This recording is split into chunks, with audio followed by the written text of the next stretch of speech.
Hello viewers, welcome to my channel. I'll be speaking to you today on Caesarean surgery.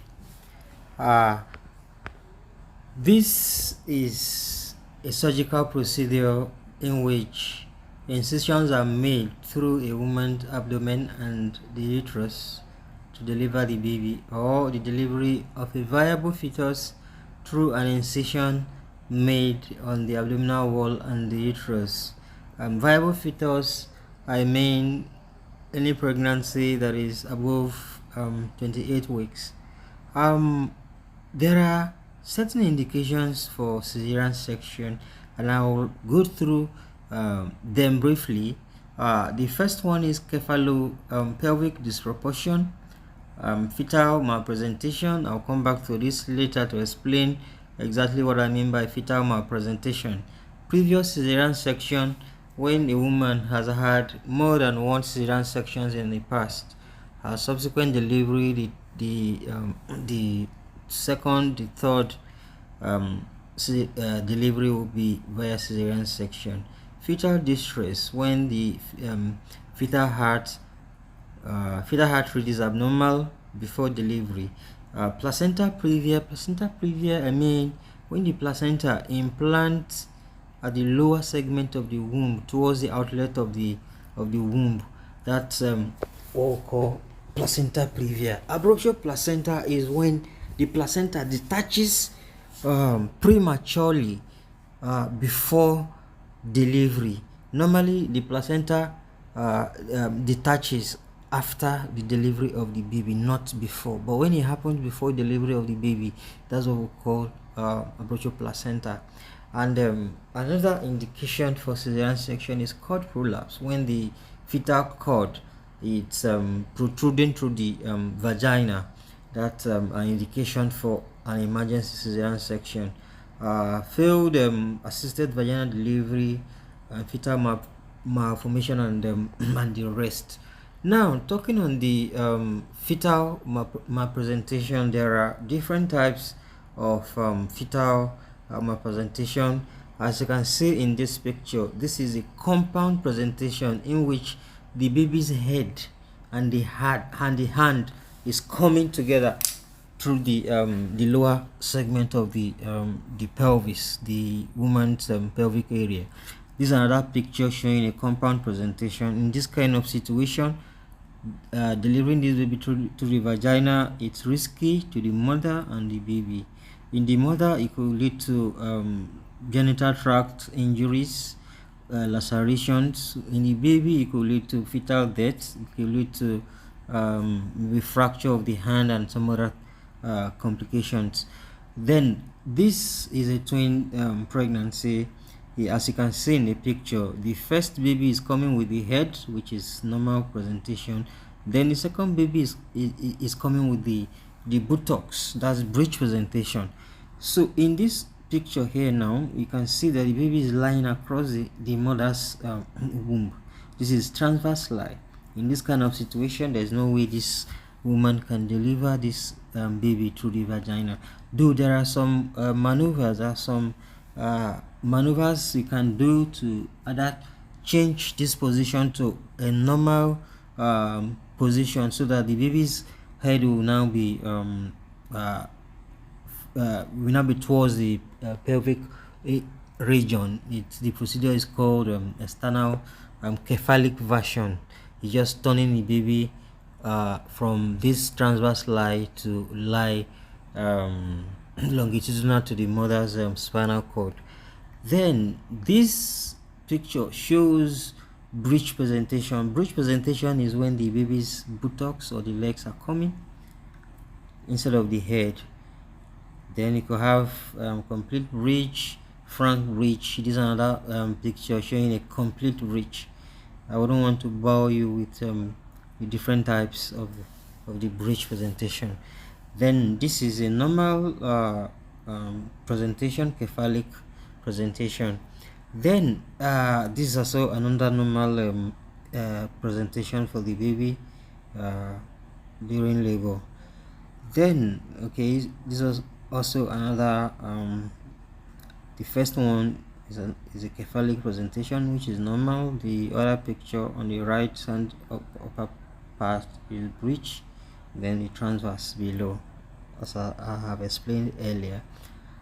Now, one of the reasons why I chose to speak on this matter today is because some Nigerian women don't believe in doing cesarean section. We have had cases in the past whereby when there is clear indication for cesarean section, you see these women refusing cesarean section. Some will leave the hospital and go to a mission home where they will attempt vaginal delivery, of which, if for example there is a cephalopelvic distortion, this means the baby is bigger than the passageway. If you labor in that kind of situation, there's no way you're going to deliver that baby, and even if you deliver the baby, is going to be through a lot of difficulties, which could cause so many complications to the baby and the woman. So some of them don't believe in cesarean section, and because maybe it's other due to cultural reasons or social reasons, and some of them will want to get a confirmation from their pastor before agreeing to do cesarean section, especially when they come in an emergency situation. I'll give an example. There was this woman who she has done one previous cesarean section during her first delivery. It was an emergency. She was laboring in a mission home for 3 good days. Eventually, the baby died, and in an attempt to hurry and deliver the, attempt to deliver the baby through cesarean section. Cesarean section was done, but by then it was too late. They could not save the baby. Then she now got pregnant the second time. She's had antenatal care in the hospital. Towards delivery period, she was cancelled for cesarean section. She refused. She went home and started laboring at home, thinking that when she labors for some hours, by the time she gets to the hospital, the baby will almost be at the vaginal outlet. So when she labored for almost 24 hours at home and there was no progress, she now presented to the hospital. When she got to the hospital, there was a sign of uterine rupture, there was fetal distress, and in this kind of situation, you don't waste time, you don't waste more than 30 minutes in doing that emergency cesarean section. She didn't even allow that at the beginning. She was calling her pastor, calling everybody. I'm not against patient calling their pastor or anybody, because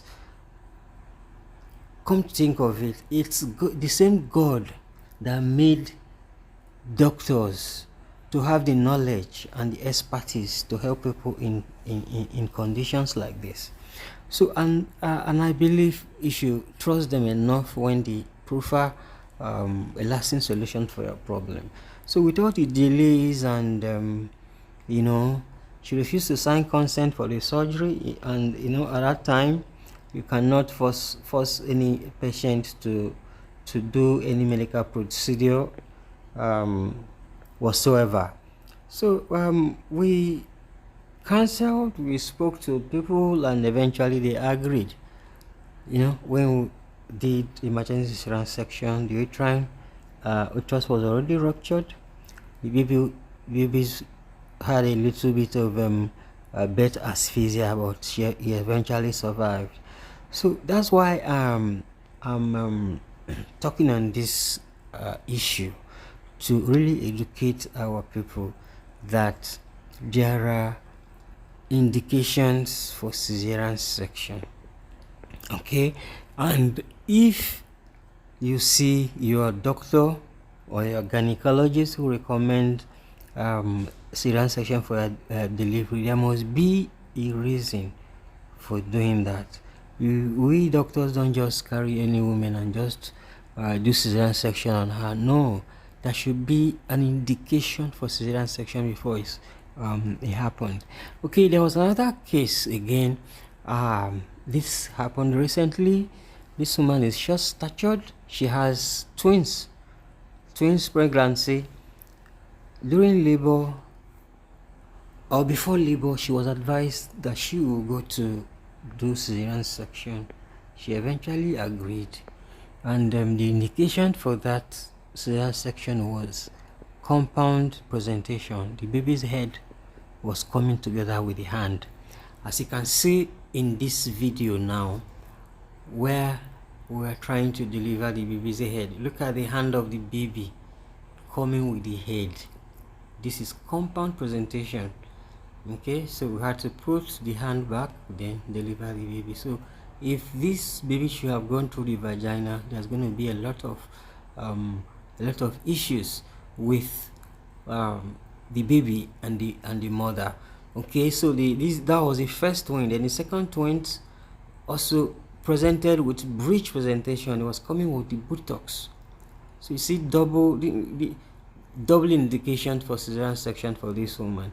And imagine this kind of patient insists that she has to go through normal vaginal delivery. You can imagine what could have happened. A lot of women have died believing that cesarean section is only for people who are not women, who are not woman enough to give birth. No, it's not. There are indications for cesarean section. So please take this message, speak to friends, family members who is in this situation and is either trying to avoid cesarean section for whatever reason. Educate them that cesarean section is a very safe procedure, and it's a life-saving procedure for some women.